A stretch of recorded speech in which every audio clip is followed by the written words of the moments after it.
Hola amigos, ¿cómo están? Aquí Edu Andanzas y estamos en el podcast de Ludivisión. En este capítulo vamos a hablar sobre la novena generación de consolas, la llamada Next Gen, que está a puertas de llegar en noviembre con el lanzamiento de la Xbox Series X y Series S y la PlayStation 5.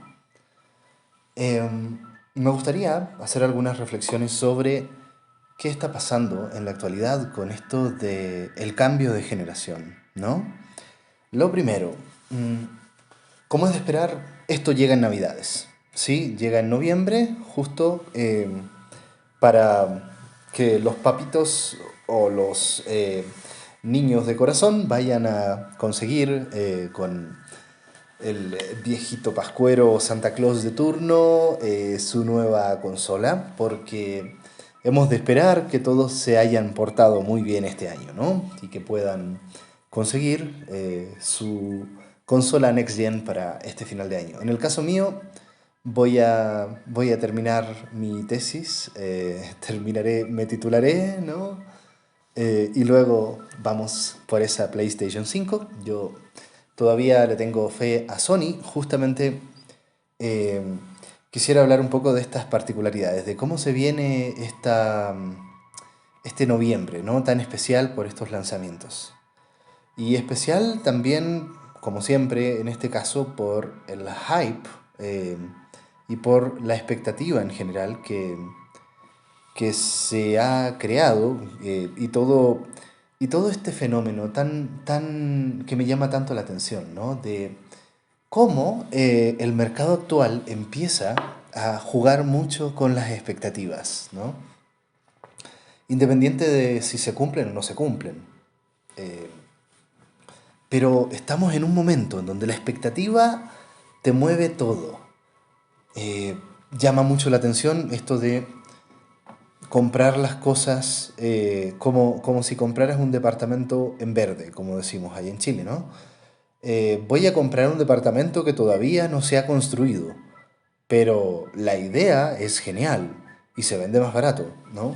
En este caso no se vende más barato, pero de todas maneras está interesante cómo en el mercado actual se trabaja mucho con esto, ¿no? Con la expectativa. Te vendo algo que todavía no está. Pero si tú lo pagas, eh, de alguna manera se crea un fondo como si fuera un crowdfunding, ¿no? Que funciona un poco de la misma manera. Tú pagas por algo que todavía no está, pero que en algún momento va a estar y promete ser algo muy bueno, ¿no? Lo otro, estoy viendo la historia un poco del famoso caso que ocurrió con el lanzamiento de la Xbox 360, en donde la primera camada, por decirlo así, de consolas que salieron al mercado estaban con importantes defectos de fábrica, ¿no? Y empezó a ocurrir este fenómeno de el círculo rojo de la muerte, en donde las consolas dejaban de funcionar y se volvían inservibles. ¿Por qué? Por un problema de hardware. Eso pasó la generación anterior. Y claro, Microsoft se tuvo que hacer responsable de reembolsar, ¿no? Un montón de consolas defectuosas, ¿no?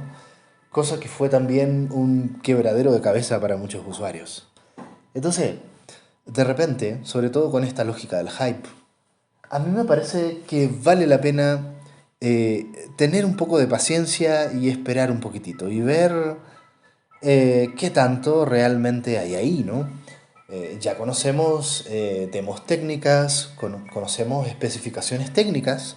Salió hace algunos días atrás este video promocional donde se desmonta una consola de PlayStation 5 y te empiezan a presentar ahí los componentes, ¿no? Eh, y claro, o sea, tú ves, esa es una cosa interesante. Las dimensiones, ¿no? Las dimensiones de las consolas. Por una parte, Xbox se compacta y por otra, PlayStation se agranda. En estos momentos parece que la opción interesante la tiene Xbox, ¿no?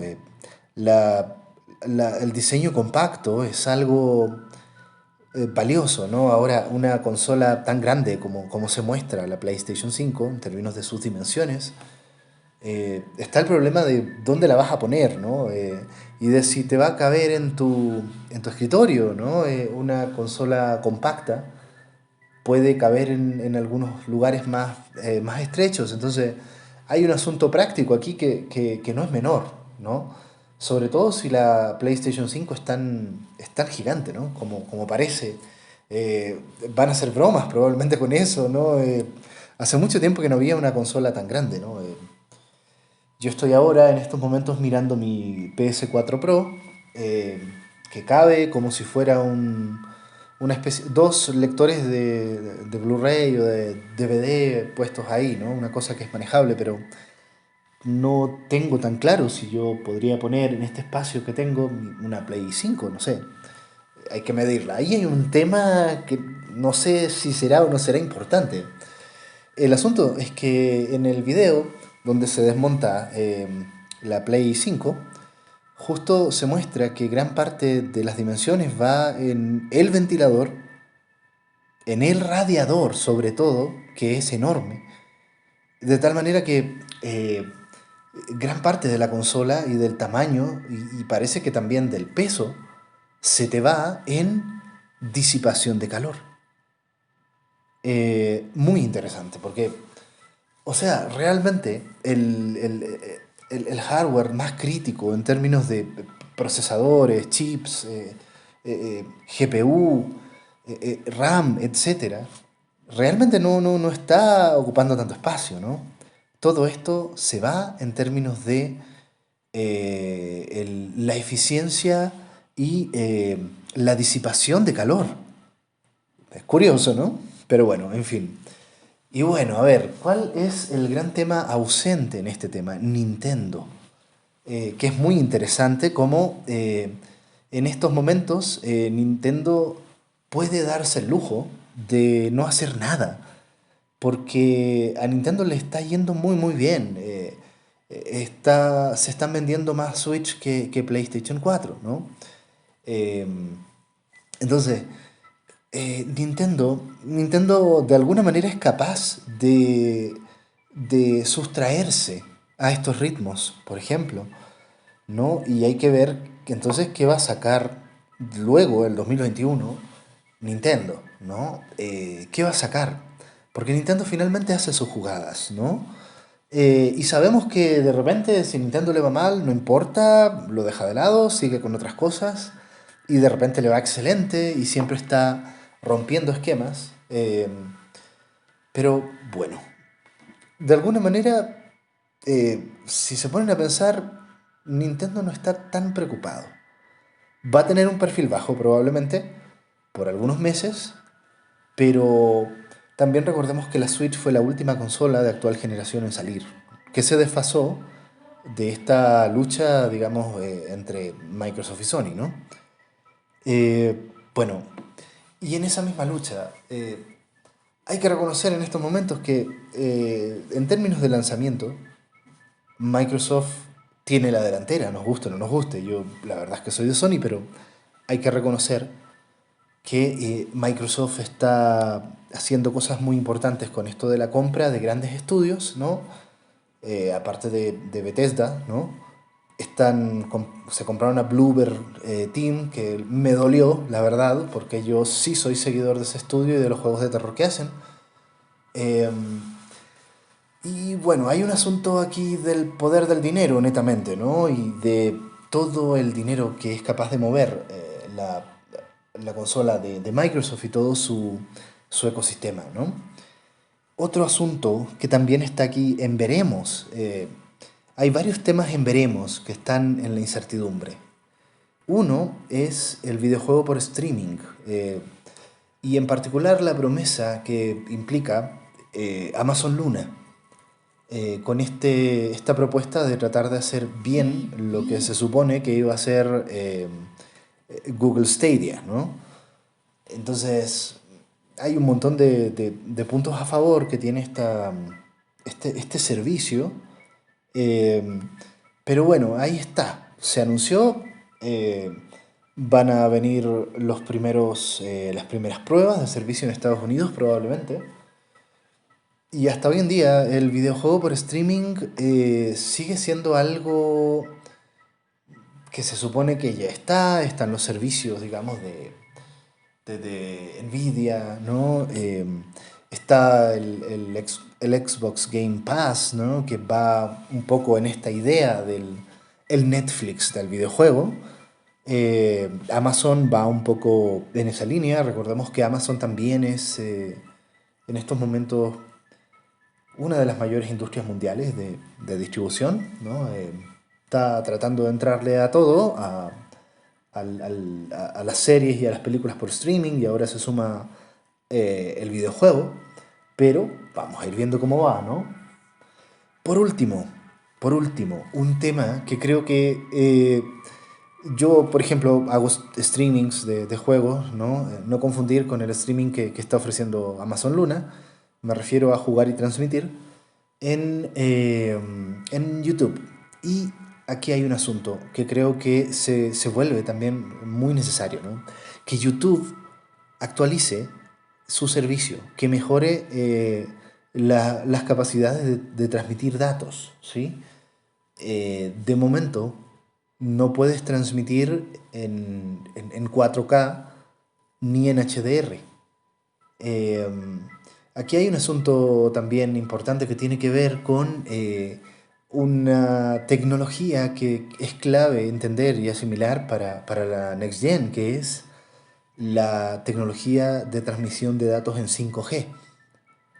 Eh, y hay que ver también cómo se van a disparar, en teoría, las velocidades de conexión a Internet, aparte de los cambios cualitativos que va a implicar esta tecnología. En particular, pienso en los hogares inteligentes, en donde tal vez ya te puedes comprar un secador de pelo, digamos, que va a tener su app para poder ser controlada, digamos, en donde muchas máquinas van a tener también este acceso a la red, ¿no? A la red inalámbrica. Entonces, bueno, me recuerda un poco a estos servicios que de alguna manera creo que nunca aprendieron. Yo no conocía a nadie que hiciera Share Play en la Play 4, ¿no?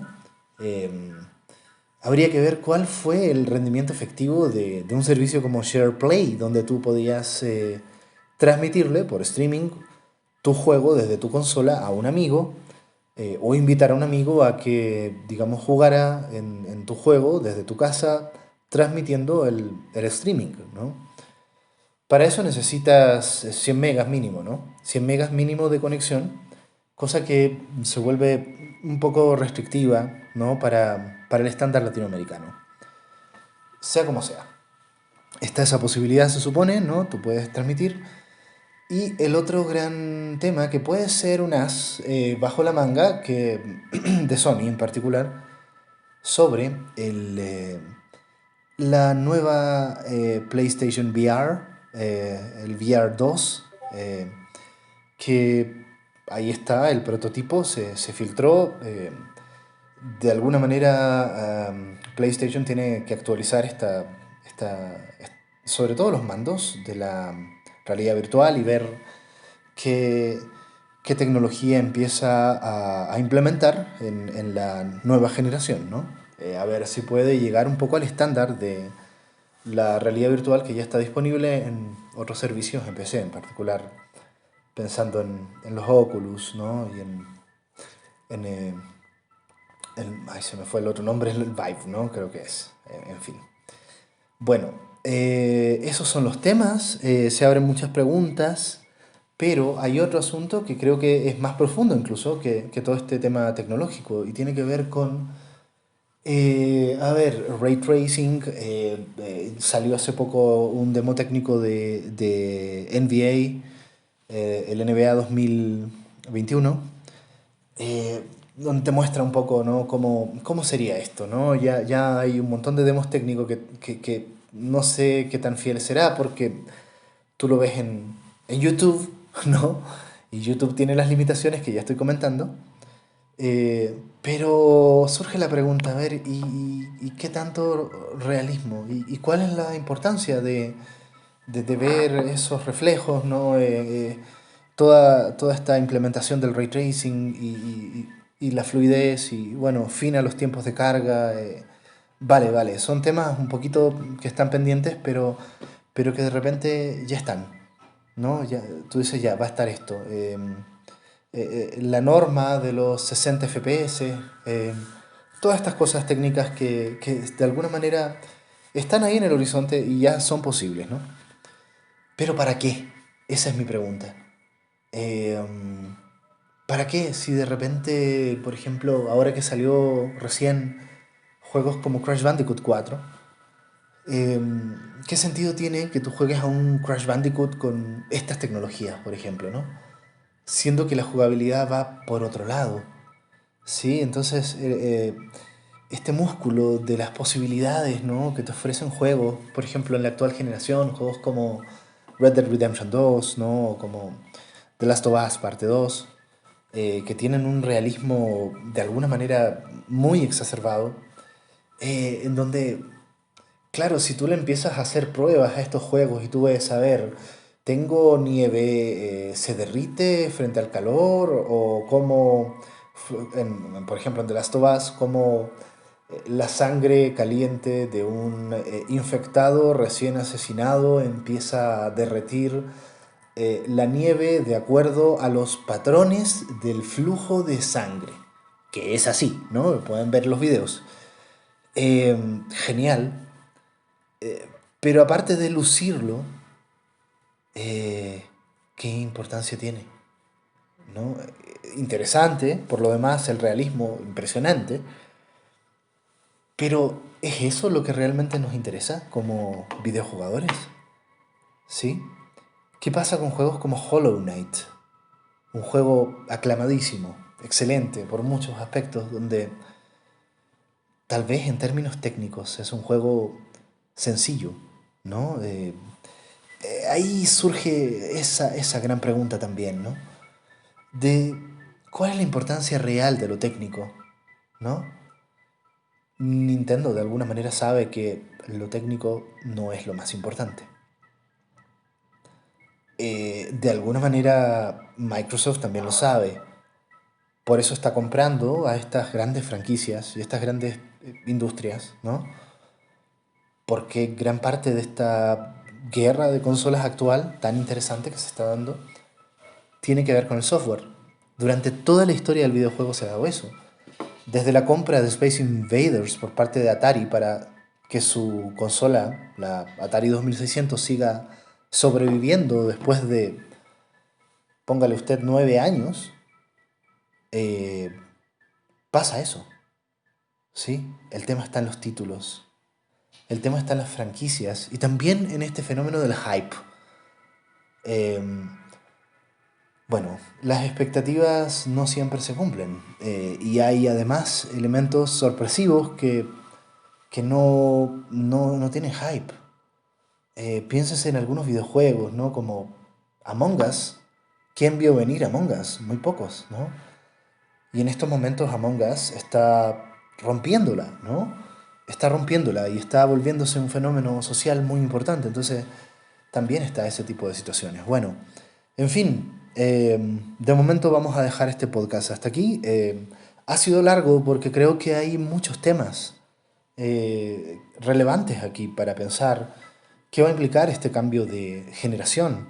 Eh, una última cosa que se me estaba quedando en el tintero, el nuevo rol del PC y del PC Gaming como algo que se ha reposicionado, ¿sí? Después de estar un poquito en el trasfondo, se ha reposicionado como el sistema de élite, ¿sí? El sistema top, donde tal vez a estas alturas, con todas las especificaciones técnicas, ya ninguna consola va a superar al rendimiento que tiene un PC Gaming, ¿no? Entonces, interesante a ver qué pasa también con la dimensión móvil, muchos temas, pero bueno, por lo pronto Lo dejamos hasta aquí.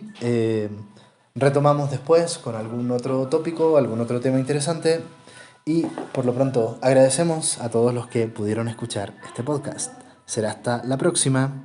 Bye bye.